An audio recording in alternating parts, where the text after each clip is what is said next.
Hello everyone, welcome back to my channel. This is Priyanka. So guys, आज मैं आप लोगों के साथ यूनियन बैंक ऑफ इंडिया का इंटरव्यू का एक्सपीरियंस शेयर करने वाली हूँ, जो कि था फॉरेक्स की जो अभी वैकेंसी निकली थी सितंबर में, उसका इंटरव्यू। ओके, तो उसका एग्ज़ाम मेरा अक्टूबर में हुआ था और 1 दिसंबर को उस एग्ज़ाम का रिज़ल्ट आया था। ओके, और मेरा इंटरव्यू डेट था 14 दिसंबर। उसका रिज़ल्ट आ चुका है और मेरा मेरिट लिस्ट में नाम नहीं आया है।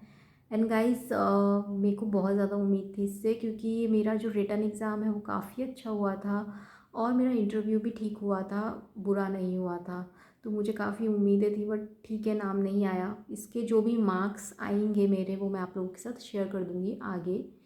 देखती हूँ, अगर बैंक वाले ही मार्क्स प्रोवाइड करवा दे, अगर नहीं करवाएंगे तो मैं आरटीआई भरूँगी और फिर मार्क्स आएंगे तो मैं आपको डेफिनेटली बताऊँगी, ठीक है, कि मैं कितने मार्क्स से रही। तो अभी जो इंटरव्यू था वो 14 दिसंबर को था। 1:30 बजे मेरा दिन में टाइम था इसका, और 1:30 बजे टाइम था तो मैं चली गई थी 12:15 बजे, मैं वहाँ पे पहुँच चुकी थी।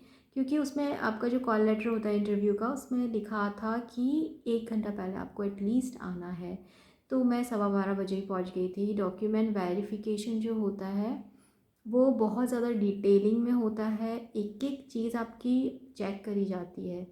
और एक चीज़ और मैं आपको बता दूं, अगर किसी रीज़न की वजह से अगर आपके पास कोई डॉक्यूमेंट नहीं है, जैसे कि कास्ट सर्टिफिकेट की मैं बात करूं, जैसे कि ओबीसी का सर्टिफिकेट हर साल रीन्यू करवाना पड़ता है। अगर आपके पास वो रीन्यू करा हुआ नहीं है तो आप टेंशन मत लो, वो अंडरटेकिंग भरवा लेते हैं।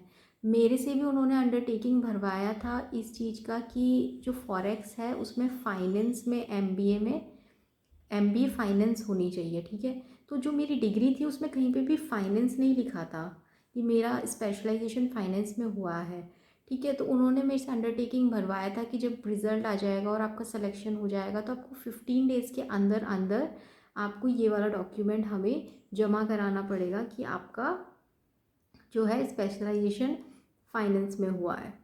ओके, तो उसके बाद मेरा पूरा डॉक्यूमेंट वेरिफिकेशन हुआ। जिन जिन का जैसे जैसे वेरिफिकेशन हो रहा था वो इंटरव्यू के लिए जा रहे थे। इंटरव्यू दूसरे फ्लोर पे हो रहा था, तो मेरा वेरिफिकेशन हुआ। उसके बाद मैं इंटरव्यू देने गई, ठीक है। वहाँ पे ऑलरेडी 3 स्टूडेंट्स और बैठे थे मेरे साथ, और फिर मेरा नंबर था, मतलब उनके बाद मेरा नंबर था। तो फिर उसके बाद जब मेरा नंबर आया, हाँ, तो मेरा नंबर आया तो उसके बाद मैं एंटर हुई और फिर उन्होंने मुझे बैठने के लिए कहा। मैंने ग्रीट किया, मैं बैठ गई। और फिर उसके बाद जो मेरी चेयर थी, ठीक है, वो मेरी चेयर जस्ट जो चेयरमैन सर होते हैं उनके जस्ट सामने लगाई गई थी। मतलब हमारे में इतना गैप था, जैसे कि डाइनिंग टेबल नहीं होता, डाइनिंग टेबल में कैसे आप एक दूसरे के सामने बैठे रहते हो, बस उतना गैप था। ऐसे मान लो कि आपके बीच में जो है डाइनिंग टेबल लग रही है, एक एग्जाम्पल के तौर पे, ठीक है। तो बस इतना मान लो, हमारे बीच में इतना ही गैप था। मास्क मेरा नहीं हटवाया था, बल्कि उन जो जो सर थे, 4 सर बैठे थे, चारों ने मास्क नहीं लगा रखा था, बट मेरा मास्क नहीं हटवाया था उन्होंने, ठीक है। तो मैंने पूरे इंटरव्यू मास्क के साथ ही दिया है। तो उसके बाद उन्होंने मुझसे फर्स्ट क्वेश्चन, जो चेयरमैन सर थे, उन्होंने मुझसे पूछा कि आप अपने बारे में बताओ। तो मैंने अपने बारे में बता दिया, simple and sweet and short, ठीक है। उसके बाद उन्होंने मुझसे पूछा कि आपने पहले इंटरव्यू दिया है, ये आपका फर्स्ट इंटरव्यू है। मैंने कहा सर मैंने दिया है बैंक ऑफ इंडिया में एज अ क्रेडिट ऑफिसर। तो उन्होंने मुझसे पूछा कि ओके, तो बताइए कि credit officer and forex officer, इन दोनों में क्या डिफरेंस है। तो मुझे पता था, मैंने बता दिया अच्छे से डिटेल में। फिर उसके बाद उन्होंने मुझसे पूछा कि अभी डॉलर की रेट क्या चल रही है, तो मैंने उनको ये चीज़ भी बता दी। और उसके बाद उन्होंने मुझसे पूछा कि इन्फ्लेशन जो है, इन्फ्लेशन रेट क्या है। तो मैंने कहा सर मुझे अभी याद नहीं आ रहा, ठीक है। तो इन्फ्लेशन रेट मुझे याद नहीं थी, मैंने पढ़ के गई थी पर मेरे को उस टाइम एग्जैक्ट याद नहीं आ रहा था, तो इसलिए मैंने बोला। तो उन्होंने मुझसे पूछा इन्फ्लेशन क्या होता है, तो मैंने उनको बता दिया इन्फ्लेशन जो होता है, अच्छे से बता दिया। और फिर उन्होंने मुझे पूछा कि इन्फ्लेशन को मेज़र किस चीज़ से करते हैं, तो मैंने बता दिया कि सीपीआई एंड डब्ल्यूपीआई। तो उन्होंने पूछा कि इन दोनों में क्या डिफरेंस है, मैंने वो भी बता दिया। ये सब मैं पढ़ के गई थी, ठीक है, क्योंकि आप एक इंटरव्यू के लिए जा रहे हो, खासकर बैंक के इंटरव्यू में, तो आपको ये सब चीज़ें एकदम क्लियर होनी चाहिए। तो मैंने बता दिया कि इन दोनों में क्या डिफरेंस है मेजरिंग, इन्फ्लेशन मेजरिंग में।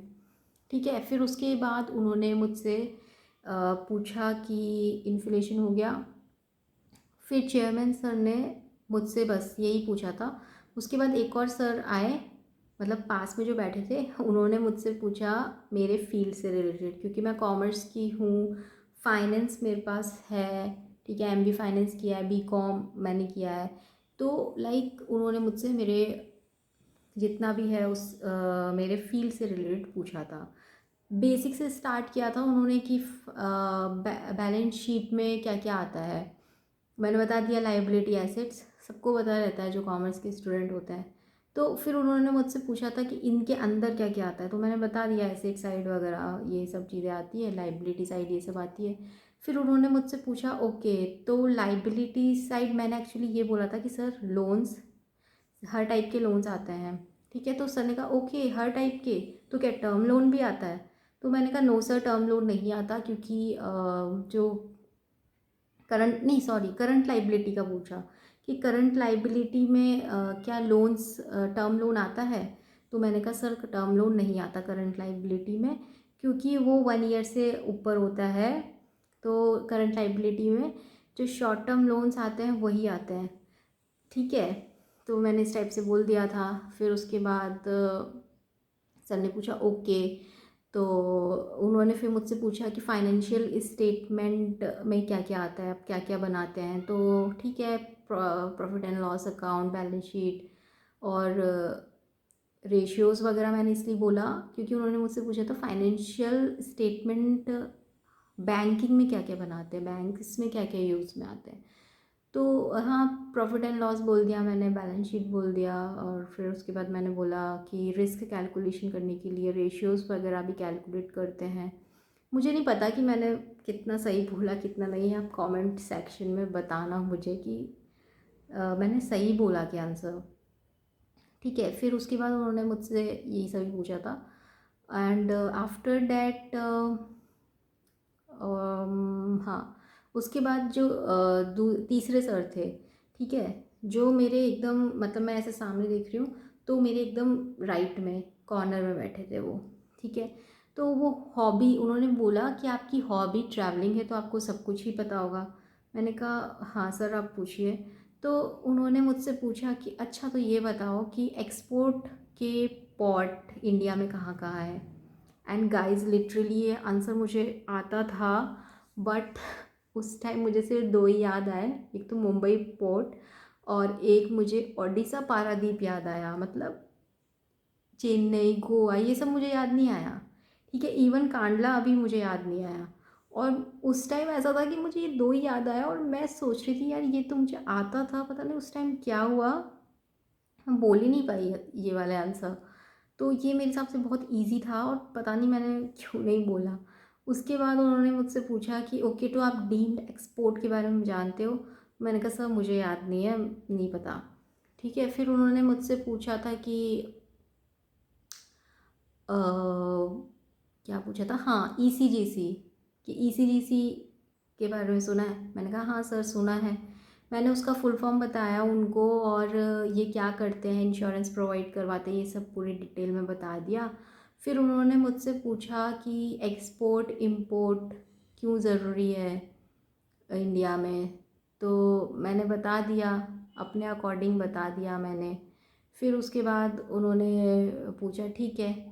फिर जो फोर्थ सर थे उनके पास नंबर आया, तो उन्होंने मुझसे पूछा कि यूनियन बैंक ऑफ इंडिया के बारे में बताओ। तो मैंने बता दिया। फिर उन्होंने कहा आप न्यूज़पेपर पढ़ते हो? मैंने कहा यस सर पढ़ती हूँ। तो उन्होंने कहा कोई भी न्यूज़ बताओ जो बैंकिंग से रिलेटेड हो। तो उस टाइम मुझे सिर्फ दो न्यूज़ ही याद आ रही थी बैंकिंग से रिलेटेड। वो ये था कि एक तो मैंने बताया आरबीआई ने इंटीग्रेटेड बैंकिंग ओम्बड्समैन स्कीम निकाली है, रिटेल डायरेक्ट स्कीम निकाली है, और एक फेडरल बैंक ने स्टार हेल्थ के साथ इंश्योरेंस किया है। मेरे को बहुत सारी आती थी पर उस टाइम मैंने ये दो ही बोली। एक और मुझे आती थी पेटीएम पेमेंट बैंक वाला, कि सेकंड शेड्यूल में उसको इंक्लूड करा है, पर वो मेरे को याद नहीं आया, वो मुझे बाद में याद आया जब मैं हॉल से निकल गई थी। ठीक है, फिर उन्होंने मुझसे पूछा ओके। और हाँ, एक क्वेश्चन उन्होंने ये पूछा कि बैंक ऑफ इंडिया और यूनियन बैंक, आपने बैंक ऑफ इंडिया में इंटरव्यू दिया है, यूनियन बैंक है, तो आप किसे चूज़ करोगे, है ना।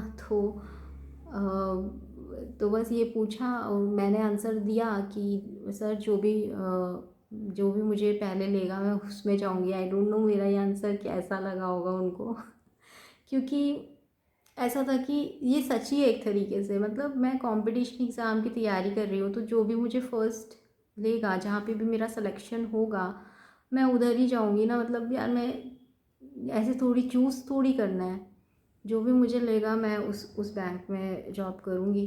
तो आई डोंट नो, मैंने मेरा इंटरव्यू आई डोंट नो कि अच्छा हुआ या बुरा क्योंकि मैंने एकदम मतलब जो था बस मैंने वो बोल दिया, सोचा नहीं मैंने कि यार ये बोलूँ या नहीं बोलूँ, जो है मन में वो बोल दिया, दैट्स इट। फिर उसके बाद ये हो गया, यूनियन बैंक का हो गया। हाँ, उसके बाद ये तो मैंने बता ही दिया कि एक्सपोर्ट क्यों ज़रूरी है इंडिया की ग्रोथ के लिए, ये पूछा था। और दैट्स इट, दैट्स इट, यही पूछा था। लास्ट में जाते जाते एक चेयरमैन सर ने ये ज़रूर पूछा था कि पोस्टिंग ऑल इंडिया होती है, तो कहीं पे भी आपकी पोस्टिंग होएगी तो आपको कोई दिक्कत तो नहीं है। मैंने कहा सर मुझे कोई दिक्कत नहीं है। फिर बस उन्होंने मुझे चॉकलेट चॉकलेट क्या टॉफ़ी, क्लेयर्स टॉफ़ी है वो ऑफ़र करा, वो मैं लेकर और फिर मैं हॉल से बाहर निकल गई, दैट्स इट। तो गाइज़ आप लोग मुझे बताना कि मेरा इंटरव्यू कैसा हुआ था। मतलब मेरा सिलेक्शन तो नहीं हुआ, बट मुझे ऐसा लग रहा था कि मेरा इंटरव्यू ठीक हुआ है, बहुत अच्छा भी नहीं हुआ और बहुत बुरा भी नहीं हुआ। ओके, तो दैट्स इट, यही था मेरा इंटरव्यू एक्सपीरियंस। तो उसके बाद हम मुंबई से निकल गए, दैट्स इट, मुंबई में था मेरा ये इंटरव्यू का सेंटर। एंड देखते हैं, इसमें नहीं हुआ कोई बात नहीं, आगे आने वाले एग्ज़ाम्स में हो जाएगा। Hope for the best, be positive always.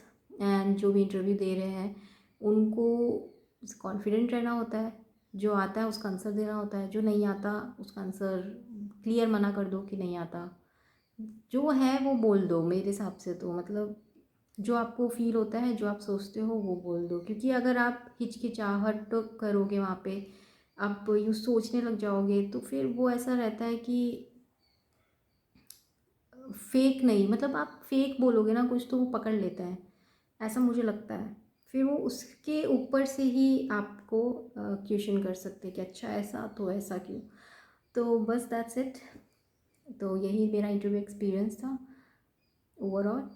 ठीक है यार, नहीं हुआ, एक्सपीरियंस ही मिला, इट्स फाइन। उस दिन बहुत दुख हुआ था जब ये रिज़ल्ट आया था, बट अब बिल्कुल ठीक है। एक दिन का दुख होता है वो, उसका फिर खुद को समझा लेते हैं, नेक्स्ट पेपर की तैयारी करते हैं, that's it. So guys that's it for today, मिलते हैं नेक्स्ट वीडियो में। अगले वीडियो में हो सकता है मैं आगे आने वाले टाइम पे आपको बैंक ऑफ इंडिया का इंटरव्यू भी शेयर करूँ। ये इंटरव्यू मेरा 10 मिनट्स, 9 to 10 मिनट्स हुआ था, ठीक है, इतना ही होता है। मैंने नॉर्मल ऐसे IBPS और SBI वगैरह के इंटरव्यू नहीं दिए हैं, पर जो मैंने दोनों SO के इंटरव्यू दिए हैं, क्रेडिट ऑफिसर एंड फॉरेक्स, दोनों में ही इतना ही टाइम हुआ था। वो भी मेरा 8 to 9 मिनट्स हुआ था और ये मेरा 9 to 10 मिनट्स हुआ था, और ये ऐसे ही निकल जाते हैं। और जब आप हॉल से निकलते हो आपको लगता है मैं फालतू इतना टेंशन ले रही थी तो बस दैट्स इट। तो गाइज आज के लिए इतना ही, बाय बाय, टेक केयर, मिलते हैं नेक्स्ट वीडियो में, बाय।